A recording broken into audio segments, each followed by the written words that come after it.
Hello friends, welcome to great Indian खजाना।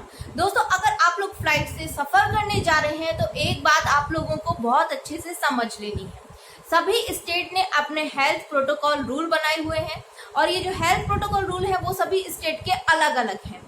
अब आप लोग जिस शहर में जा रहे हैं वो शहर जिस स्टेट में पड़ रहा है, आपको उस स्टेट के हेल्थ प्रोटोकॉल रूल फॉलो करना कंपलसरी है। इसे एक एग्जांपल से समझ लीजिए। आप जा रहे हैं बैंगलोर से मुंबई, तो मुंबई पड़ता है महाराष्ट्र स्टेट में। तो जब आप मुंबई शहर पहुंचेंगे तो आपको महाराष्ट्र स्टेट के जो भी हेल्थ प्रोटोकॉल रूल है उसे फॉलो करना जरूरी है। तो आज के वीडियो में मैं आपको बताने जा रही हूँ आपके स्टेट के हेल्थ प्रोटोकॉल रूल, इसलिए प्लीज ये वीडियो आप लोग पूरा जरूर देखिएगा। अगर आप लोग जा रहे हैं असम डिस्ट्रिक्ट में तो आप लोगों को असम डिस्ट्रिक्ट की स्टेट गवर्नमेंट द्वारा बनाए गए हेल्थ प्रोटोकॉल रूल को फॉलो करना कंपलसरी है। तो अपने आज की वीडियो में मैं बताने जा रही हूँ आप लोगों को असम डिस्ट्रिक्ट के हेल्थ प्रोटोकॉल। सबसे पहले तो जितने भी पैसेंजर हैं जो लोग असम डिस्ट्रिक्ट में आएंगे उनका टेम्परेचर स्कैन किया जाएगा, सबके लिए मैंडेटरी है। जितने भी पैसेंजर हैं सबको 20 से 25 लोगों का एक ग्रुप बनाना होगा और उस ग्रुप को हेल्थ डेस्क में जाना होगा जहां पर उनकी टेम्परेचर स्क्रीनिंग की जाएगी। यहाँ पर सोशल डिस्टेंस का खास ख्याल रखना है, आपस में 1 मीटर की दूरी बना करके रखनी है। अब अगर कोई पैसेंजर उसमें कोई सिम्टम्स पाए जाते हैं, उसमें कोई लक्षण दिखते हैं, तो फिर उनको अलग कर लिया जाएगा और उनको वहाँ से पास के जोनल या डिस्ट्रिक्ट स्क्रीनिंग कैंप पर ले जाया जाएगा। अब वो पैसेंजर जिनके अंदर कोई लक्षण नहीं पाए जाते हैं, कोई सिम्टम्स नहीं दिखते हैं, उन लोगों को 14 डेज के क्वारंटाइन पर भेजा जाएगा। ये क्वारंटाइन कंबाइंड क्वारंटाइन होगा, इसमें इंस्टीट्यूशनल क्वारंटाइन और उसके बाद होम क्वारंटाइन रहेगा। इसमें कुछ लोगों को छूट भी मिलेगी, वो मैं अभी आगे बता देती हूँ कि किन लोगों को इस इंस्टीट्यूशनल क्वारंटाइन से छूट मिलेगी। वो अभी बात करते हैं कि जिन लोगों को इंस्टीट्यूशनल क्वारंटाइन पर भेजा जाएगा उन लोगों को 7 दिन के इंस्टीट्यूशनल क्वारंटाइन पर भेजा जाएगा, या फिर जब तक उनका टेस्ट का रिजल्ट नहीं आ जाता, वो डिक्लेयर हो जाएगा। तो हो सकता है कि वो 7 दिन से पहले भी आ जाए टेस्ट का रिजल्ट और उनका टेस्ट नेगेटिव निकले, तो फिर उनको होम क्वारंटाइन के लिए अलाउ कर दिया जाएगा और उनके हैंड पे स्टैंप लगा दिया जाएगा और उनको होम क्वारंटाइन मिल जाएगा। लेकिन टोटल जो क्वारंटाइन है ये 14 डेज का होगा टोटल, और पहले इंस्टीट्यूशनल क्वारंटाइन और उसके बाद होम क्वारंटाइन। अब वो लोग जिनके अंदर कोई भी लक्षण नहीं पाए जाते हैं उनमें से कुछ लोगों को यहाँ पर छूट मिलेगी इंस्टीट्यूशनल क्वारंटाइन से। तो वो लोग कौन हैं जिन्हें छूट मिलेगी वो देख लेते हैं। अगर कोई प्रेग्नेंट वुमेन है, कोई बुजुर्ग आदमी है, 75 ईयर या उससे ज़्यादा एज का आदमी है, अगर कोई फ्यूनरल अटेंड करने आया है, मतलब किसी उसके खास रिलेटिव की डेथ हो गई है और वो फ्यूनरल अटेंड करने आया है, तो उन लोगों को भी छूट मिलेगी क्वारंटाइन में। चिल्ड्रन है 10 ईयर से छोटा है तो उसके साथ उसके पेरेंट्स और जो उसके सिबलिंग्स हैं या फिर उनको भी अलाउड करेंगे होम क्वारंटाइन। तो छोटे बच्चों को नहीं जाना इंस्टीट्यूशनल क्वारंटाइन पर। कोई दिव्यांग पर्सन है, मतलब किसी को दिखाई नहीं पड़ता है, ऐसे लोग, या फिर कोई जिसका रिलेटिव है वो हॉस्पिटल में भर्ती है, वो उसका खास रिलेटिव है हॉस्पिटल में भर्ती है, आप उसके लिए आए हैं वहाँ पर, तो ऐसे लोग।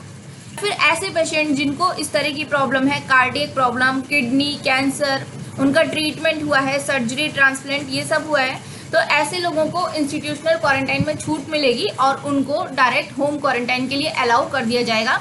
लेकिन शर्त यह है कि उनके अंदर किसी तरह का कोई सिम्टम्स ना हो, किसी तरह का कोई लक्षण ना पाया गया हो। उन्हें डायरेक्ट 14 डेज के लिए होम क्वारंटाइन के लिए भेज दिया जाएगा और जहां पर वो लोग क्वारंटाइन में रहेंगे, जो उनका रेजिडेंस होगा, उस रेजिडेंस को कंटेनमेंट जोन घोषित कर दिया जाएगा 14 डेज तक के लिए, या जितने उनका क्वारंटाइन पीरियड है उस पीरियड के लिए उस रेजिडेंस को कंटेनमेंट जोन घोषित कर दिया जाएगा।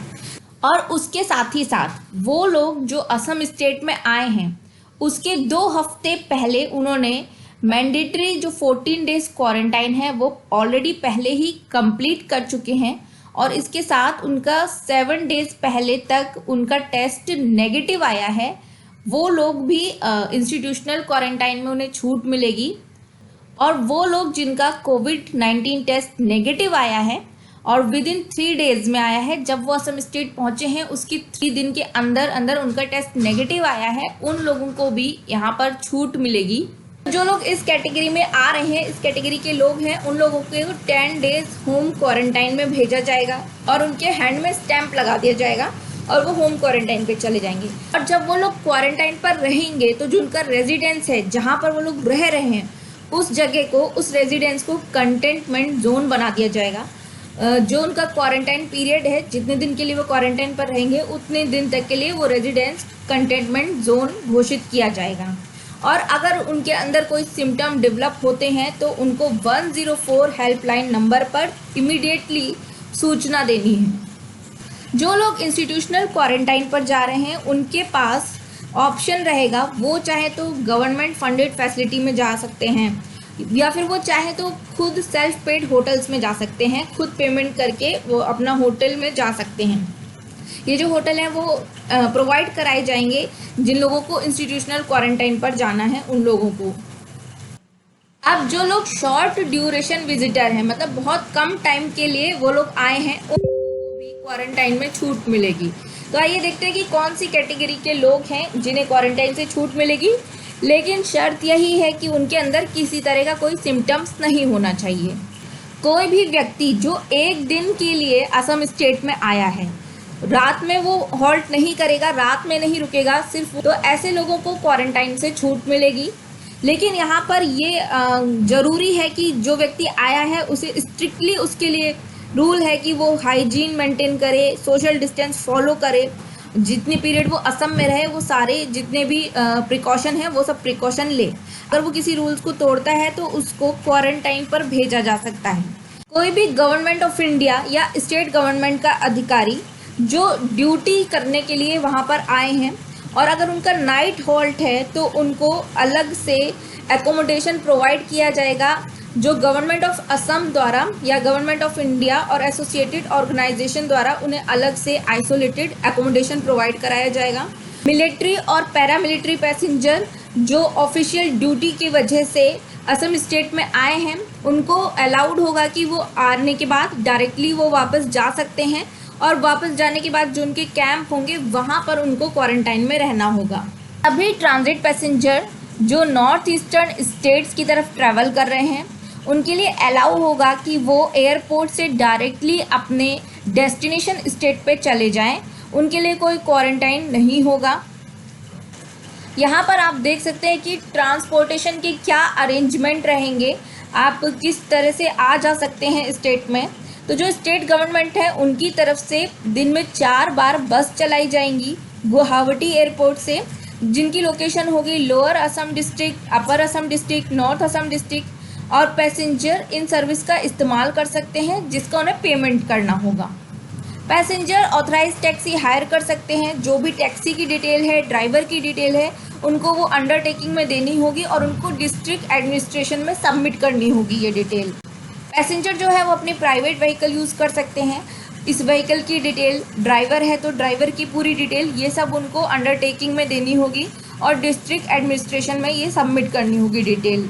अगर कोई गवर्नमेंट का अधिकारी है और वो ऑफिशियल ड्यूटी पर आया है तो उसे गवर्नमेंट से अलॉटेड व्हीकल मिलेगी और यहाँ पर सभी सोशल डिस्टेंसिंग के और हाइजीन के जितने भी टर्म्स एंड कंडीशन है वो फॉलो करना कंपलसरी है ट्रैवल के दौरान। उम्मीद है ये वीडियो आप लोगों के लिए यूजफुल रहा होगा। अगर ये वीडियो यूजफुल है तो इसे आप ज्यादा से ज्यादा शेयर कर दीजिए, लाइक कर दीजिए। अगर चैनल से नए जुड़े हैं तो सब्सक्राइब जरूर करिएगा, बेल आइकन प्रेस करिएगा। Thanks for watching.